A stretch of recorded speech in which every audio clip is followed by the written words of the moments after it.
Депутат вышел нам угрожать. Депутат вышел устраивать. Кылдан пил жасап атышат да булар. Кылдан пил жасап чыгарып атышат.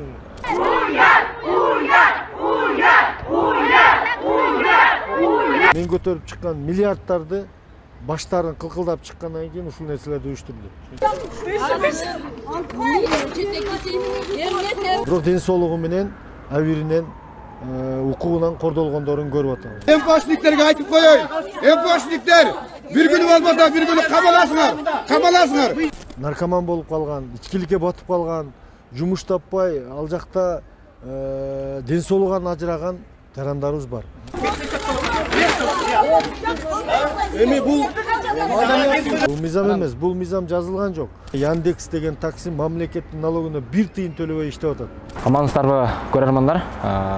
Буга чейин ушул Жогорку Кеңештин депутаты Шайлообек Атазов Кыргызстандын жарандарынын, анын ичинде ушул кыз кишилердин чет өлкөгө чыгуу боюнча, жаш курагын чектөө боюнча бир демилге көтөрүп айткан эле. Ошол боюнча бүгүн Жогорку Кеңештин имаратынын алдында наразы болгон тараптар митингге чыгышып, нааразычылык акциясын өткөрүштү.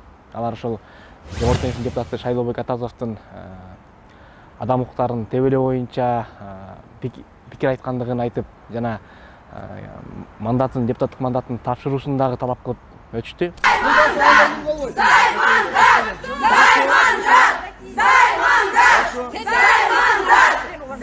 Биз ошол боюнча бүгүн Жогорку Кеңештин депутаты Шайлообек Атазовдун өзүнүн пикирин угайын деп келдик.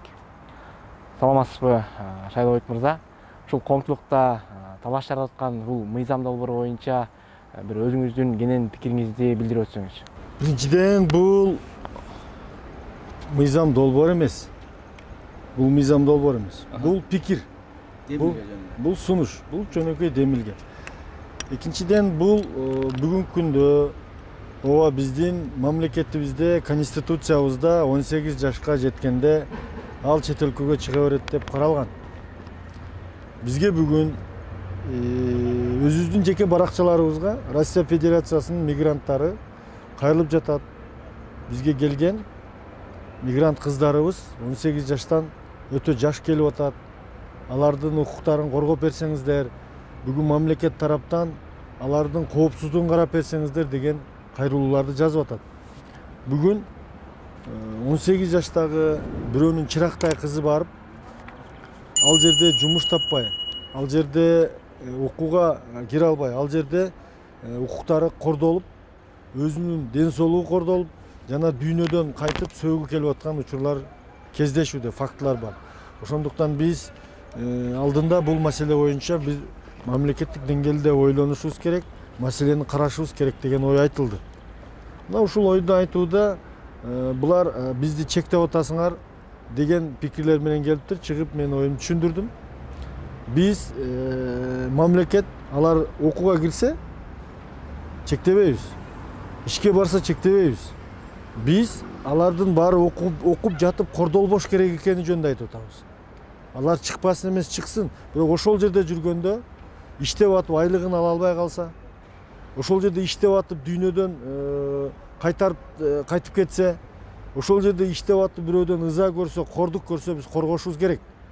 Керек болсо ошол жака чыгарда 18 жашка жеткен кыз ата-энесинин уруксатын алып, билдирүүлөрдү берип анан чыкса деген маселе. Көпчүлүк кыздар ата-энесинин уруксаты жок кеткен кыздар бар.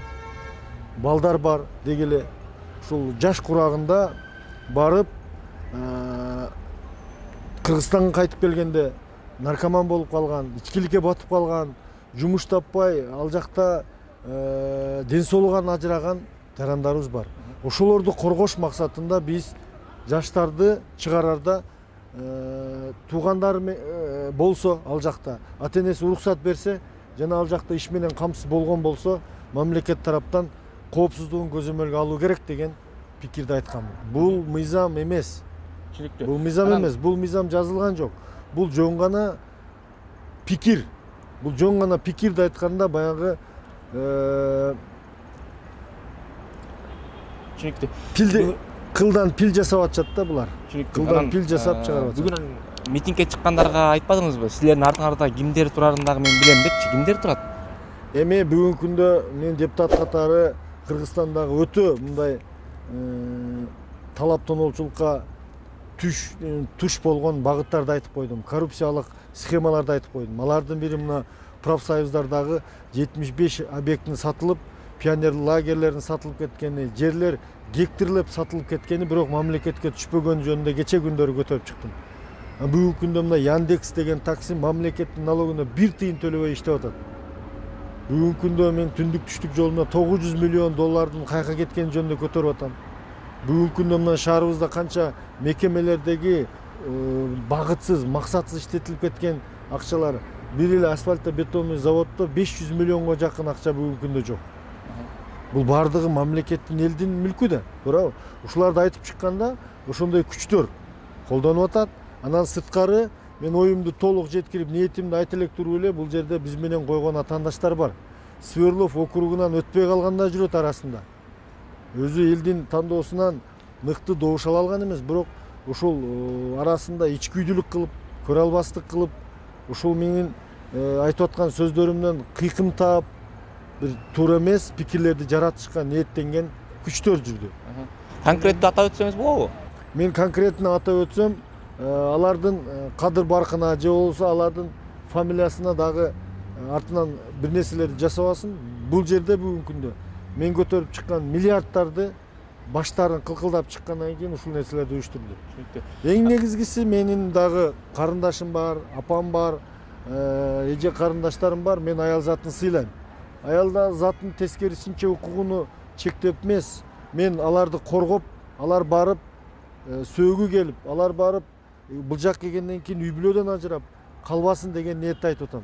Бүгүн жылына 11 000 үй бүлө ажырашып атат. 10 жылда 110 000 адам үй бүлөсү талкаланып атат. Бул деген сөз ошол барып жаштайынан ал жерде жумушка физикалык жактан жетилдек маалында. Мисалы, пол жууганны барган карындашыбыз 3 жылда эмне болду десеңиз, эч нерсе деле тапкан эмес бул.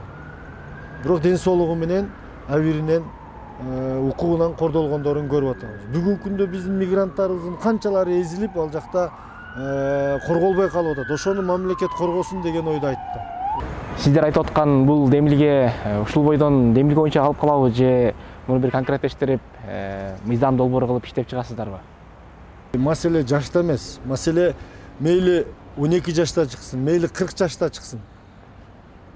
Маселе баргандан кийин алардын коопсуздугун кароодо болуп атат. Действительно, мигранттарыбыз бүгүнкү күндө коргоого алыныш керек, алардын укуктары корголуш керек, коопсуздук каралыш керек. Келечекте бул боюнча биз мыйзам долбоорлоруна караш боюнча комплексно отурушубуз керек. Себеби дегенде Европа мамлекеттеринде жашы жетти деп 21 жашта айтат. Америкада 21 жашта, Кыргызстанда 18. Жана митингде сизди колдогондор дагы артыңыздан ушул чыккандардын плакатын айырып салып да бир элечекчен эжелер жүрбөйт, алар кимдер? Алар биздин кыргыз улутун, кыргыз улутундагы жаш кыздарды коргоп жатса биздин депутатыбыз. Ошого келип пикириңерди туура эмес айтып атасыңар деп мындай өтүп кетип жатып колдоп келген эжелерди көрдүк. Өздөрү эле келип калышыптыр же, сиздер чакырдыңызбы? Мен көрдүңүз, чыктым, бизден кийин бир нече убакыттардан кийин ошол нерселерди көрдүк. Могу Яндекс боюнча, профсоюздар боюнча бир конкреттүү кандай иш-чараларды көргөн атасыздар? Бүгүн профсоюздар боюнча депутаттык комиссия түзүлөт. Депутаттык комиссия алардын саткан жерлерин, алардын мамлекеттен тоногон каржыларын, профсоюзду бүт бардыгын депутаттык комиссия карап чыгат. Депутаттык комиссия баа берет. Себеби алардын артында чоң-чоң укук коргоо органдары аралашкандагы эпизоддор бар. Яндекс боюнча биз налогыга тапшырма беребиз. Алардын канчадан төлөп атканы, кандай катталгандары боюнча алып чыккыла депчи.